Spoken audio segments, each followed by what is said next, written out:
Hi, everyone. I want to keep this short. You all know about the great products here at Old Time Radio DVD. Well, now's the time to purchase. Why now? Just can't afford to keep on doing this forever for free. So go to oldtimeradiodvd.com. Take advantage of our great pricing.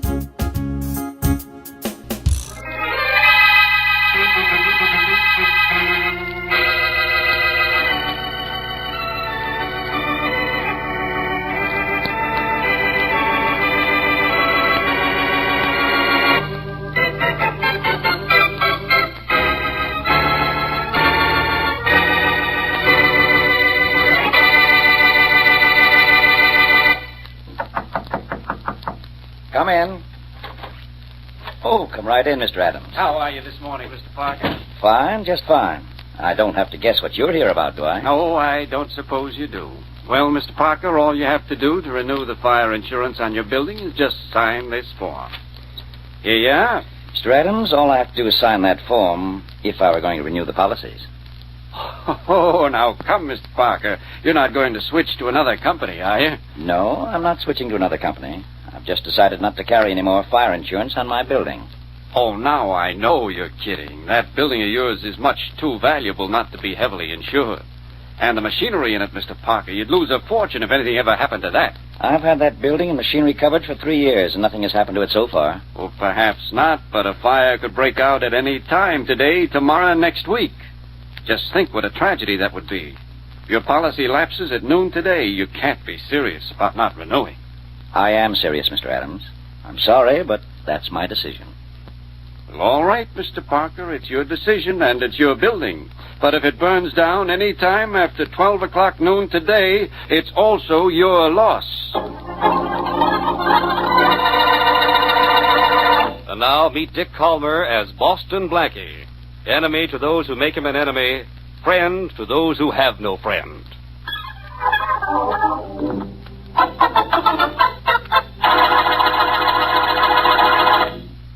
Blackie, this is a lovely view from your window, but I've stared at it so long it's staring back.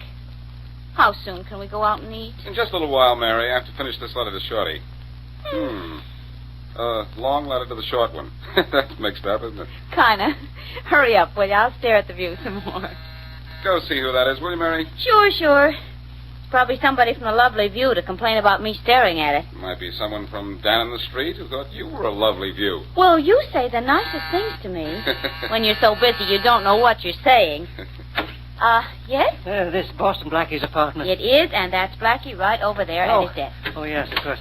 I didn't see him. There have been people who couldn't see me, some who wouldn't, but you're the first fellow who didn't. Oh, hello. We've met, haven't we, Mr. Yes, my name is Gardner. Blackie. Robert Gardner. I met you at that party at your friend Charlie Kingston's penthouse last month. Oh, yes, that's right. You and a fellow named Jim Parker are in business together, aren't you? That's right. We own a large factory building on 11th Street. Of course. Oh, this is Miss Wesley, Mr. Gardner. Miss Wesley. How do you do, Mr. Gardner? Well, Gardner, is there something I can do for you? Yes, Blackie. I wouldn't ask you this if I went desperate. It's a little embarrassing, but I guess everybody in town knows I'm broke. Blackie, I've got to have $25,000, and I've got to have it fast. $25,000? Yes. You came to me for $25,000? Well, that's a little out of my class, Gardner. If 1,000 will do you any good... No, Blackie, no. 1,000 won't be a bit of good. It has to be 25,000 at least. Well, I'm afraid I can't swing that. You say everyone in town knows you're broke. Why, I understand that you and your partner Parker are pretty well off. Parker is, but I'm not. Really, the only thing I have is my half ownership of that building, and the machinery on 11th Street is worth a lot of money, Blackie, but right now what I need is cash. Mortgage? I've already done that, Blackie. My wife is the reason I have no money, and the reason I need money now. She's demanding things I can't afford to give her, and I've got to buy them for her or she'll leave me, and I can't let that happen. No, I suppose not. Tell you what I'll do. You've met Charlie Kingston. Yes. Why don't you ask him for the money? Use your interest in your firm as security. You think Mr. Kingston would lend me the money? He might. Try. Can't do any harm. It might be a good investment for Charlie. I'll call him and tell him you'll be up. Oh, thanks, Blackie. I'll see him first thing in the morning. Thanks a lot. Don't thank me. I haven't done anything. Yes, you have. You've given me hope of getting that $25,000, and you don't know how much I need it. I'd do almost anything to get it. Well, goodbye, Blackie. Goodbye, Miss Wesley. It's nice to have met you. Goodbye. Goodbye and lots of luck. Luck, Miss Wesley. I don't need that. I need money. Oh, that man is desperate, Blackie. Yes, Mary, and there are 25,000 reasons why.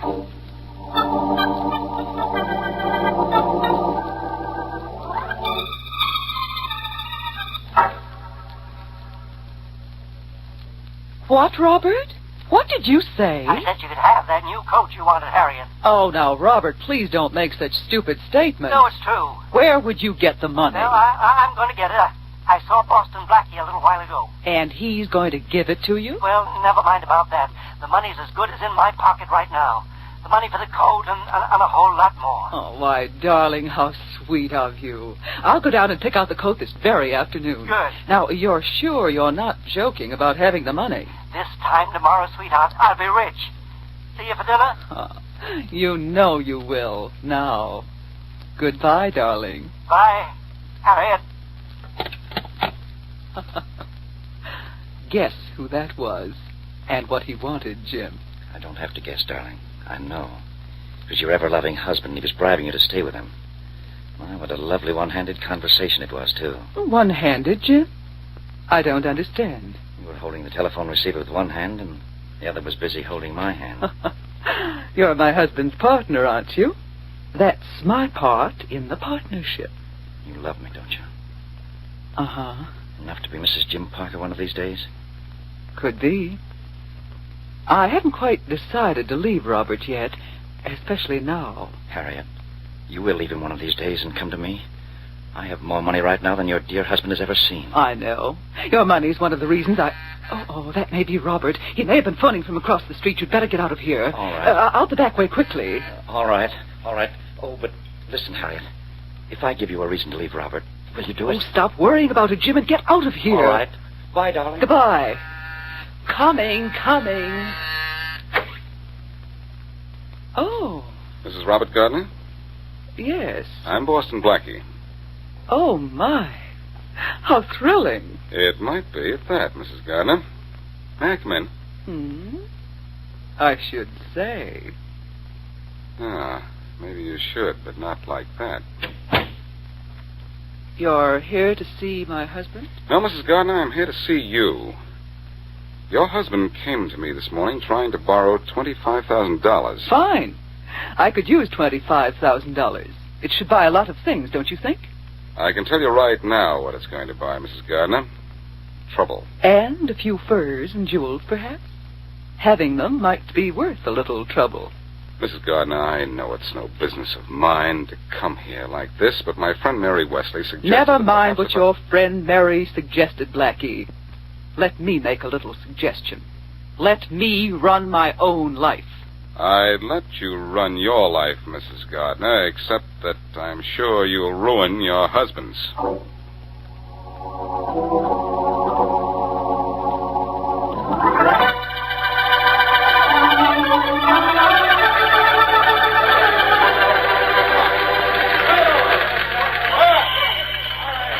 Get away! Get away from that south wall, man! The flames have weakened those girders, and the walls are about to come down. Look out! There it goes!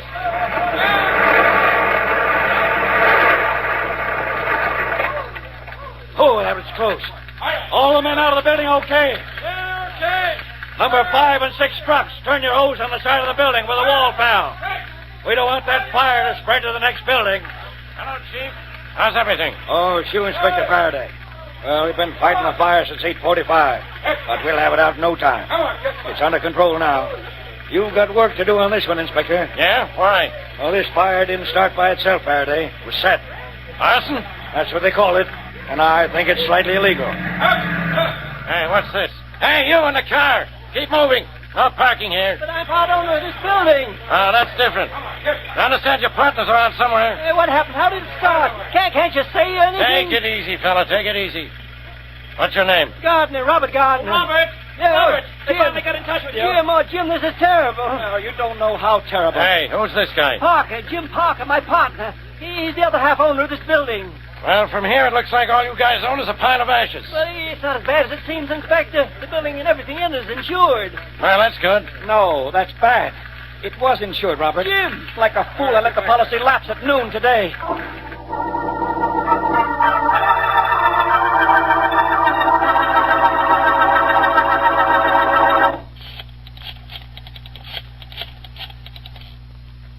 Answer your phone this time, will you, Harriet? Why aren't you home? Excuse me, Huh? sir. Oh, sorry I frightened you, sir, but this note was left for you at 7 o'clock this evening. I thought it might be important. I didn't mean to disturb you, what with the fire law. Oh, thanks, Martin. Any word from Mrs. Gardner this evening? No, sir. That's strange. I've called her at her home several times tonight and got no answer. Well, I'll try her again in a few minutes. Yes, sir. Who brought the note, Martin? A messenger, sir. Oh. Wonder what it is. By the smell of it, it's from a young lady. An attractive young lady. Yes, sir. Let's see if it's an attractive message, too. I was right about the lady being attractive, Martin. It's from Mrs. Gardner. Oh, splendid. Perhaps it explains why you aren't able to reach her tonight. I hope so. Yes, it says, I've decided to leave him at once.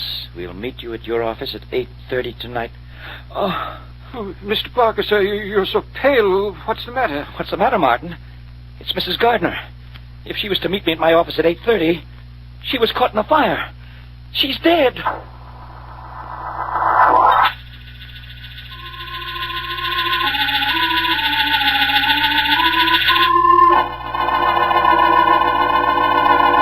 Look, Gardner, I've had guys sitting here in my office till they grew beards because I wouldn't talk.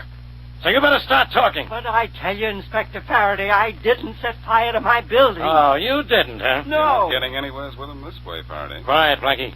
Quiet? Why? You didn't ask me down here to be quiet, did you? No, all I want you to tell me is that Gardner came to you asking for money this morning, that's all. Yes, and I told you he did. And I admit I did, but that's all I admit.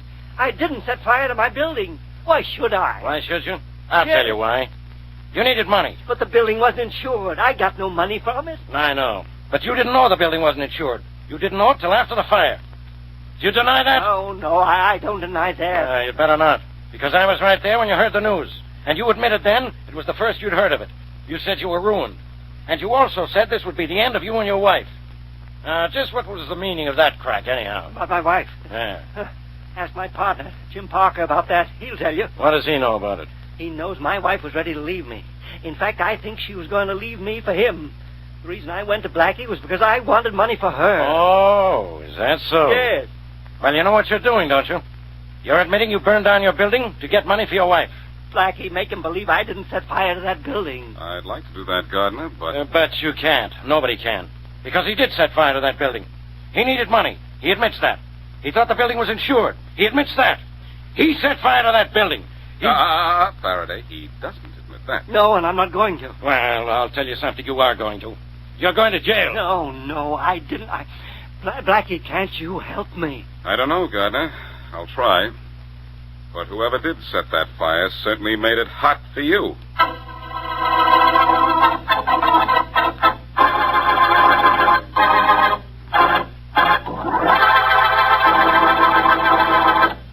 And now back to Boston Blackie.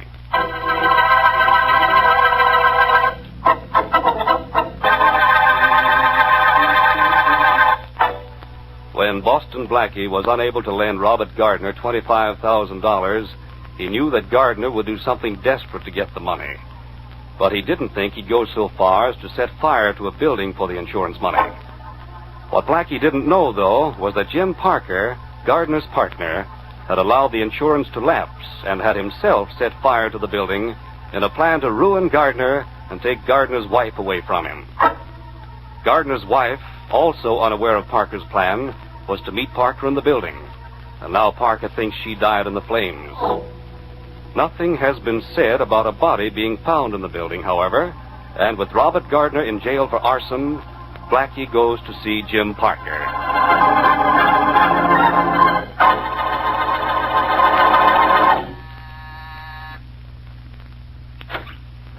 Yes? I'd like to see Mr. Parker, please. Mr. James Parker.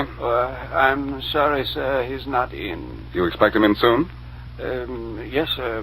Would you like to eat? I wouldn't like to, but I will. Very good. You're Parker's butler? Obviously, his new butler. Oh. Well, you aren't exactly the butler type. Odd that you should say that, sir. That's one of Mr. Parker's most frequent complaints about me. Say, do you know where Mr. Parker is at the moment? Yes, sir. He's down at the fire. At the fire? Well, at the building, sir, or what's left of it. But why? The fire's been out since late last night. I know. Mr. Parker didn't say why he was going down to the building. Perhaps he thought you might be there. He thought I'd be there? Yes. You're his partner, Mr. Gardner, aren't you? Yes, I am, of course. Maybe you can help me. Well, I'll do anything I can, sir. Well, I've been at police headquarters ever since the fire. My wife's probably tried to get in touch with me and wasn't able to. I wonder if she left any word for me here. I know she didn't, sir. No word for you. Oh, she did leave some word for Mr. Parker? Oh, just the note. The note? What note? Oh, the note was from Mr. Parker saying she wanted to meet him at his office at 8:30 last night. Perhaps I shouldn't be... Never mind what you should or shouldn't say, my friend, and don't bother to tell your master I was here to see him. I'm going down to the fire and tell him so myself.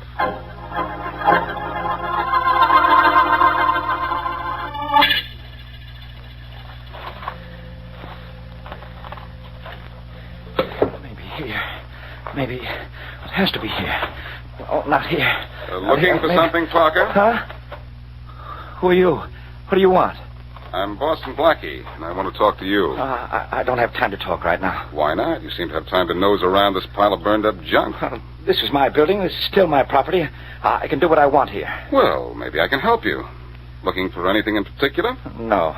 Then what are you looking for? Nothing. Just looking. Looking for nothing? Well, that should take no time. Your partner, Robert Gardner, is looking for something. He's looking for his wife, and I have an idea that's bad. Bad? Why? She's missing. Missing? Where is she? You don't make much sense, Parker. If anyone knew where she was, she wouldn't be missing. I think I have an idea why she's missing. You do? Why? I happen to know she planned to meet you in your office in this building at 8:30 last night. So? So the building caught fire a little after 8:30, when she was supposed to be in your office. That's why you're down here. You know she was supposed to be in your office last night. You think she died in the fire. That's why you're here, to make sure. If you can. I don't know anything about Mrs. Gardner. You know plenty about her, Parker. You wanted her, and I think she was agreeable to leaving her husband for you. I know nothing about it. You know the whole story, Parker, from start to finish. You let the insurance policy on this building lapse and set fire to it, so you destroy Gardner's last hope of being able to support his wife.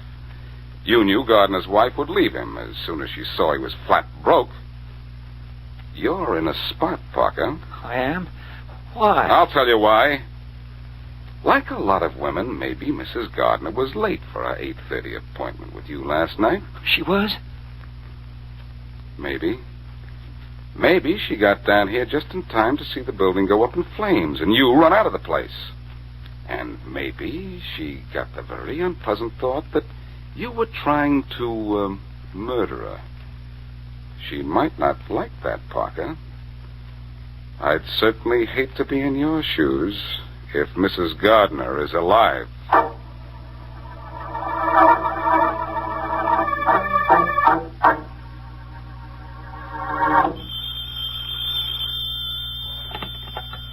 Hello, Parker speaking. Hello, Jim.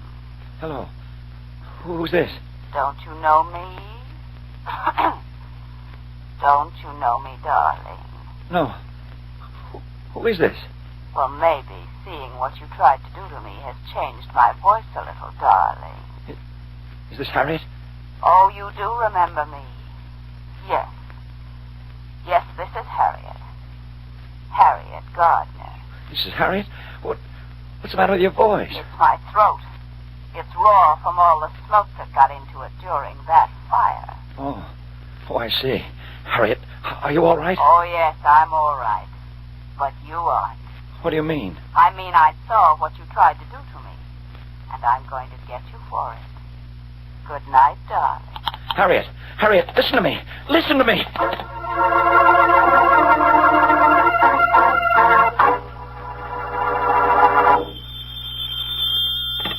Hello? Hello, Jim, darling. How are you this morning? Harriet, is that you? Oh, you know my voice right away this time. Why? Were you thinking about me last night? What's the matter with this wire? The same thing that's the matter with us. The connection is bad. Look, Harriet, about what you said on the phone last night. What about it? You've got everything all wrong. You don't know what you're talking about. No? Well, I know what I saw. But you don't understand. Look, I'll give you $50,000. You always wanted money. I'll give you $50,000. Too late. I don't want to get money now. All I want is to get you. Goodbye, darling.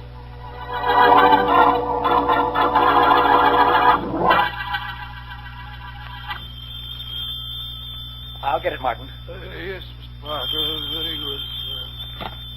Hello. Hello, Jim, darling. Spending a quiet evening at home. Harriet. Yes. I waited till this evening to call you. I thought you'd be lonesome. Harriet, listen to me. Why? Because you must. These calls are driving me mad. I'll give you $100,000 to go away. Why, that's twice what you offered me this morning. I know. Will you take it? Why? To keep quiet about what you know and to leave me alone. Oh, I'm going to leave you alone, darling. Very much alone. You are? Yes. This is my last telephone call. And yours, too. I'm going to kill you for what you did to me. And I'm going to kill you tonight. Harriet. Harriet! Martin! Martin! Martin! Yes, Mr. Parker. Get my car right away. Right away, do you hear? You're going out tonight, sir? Yes, I'm going to police headquarters.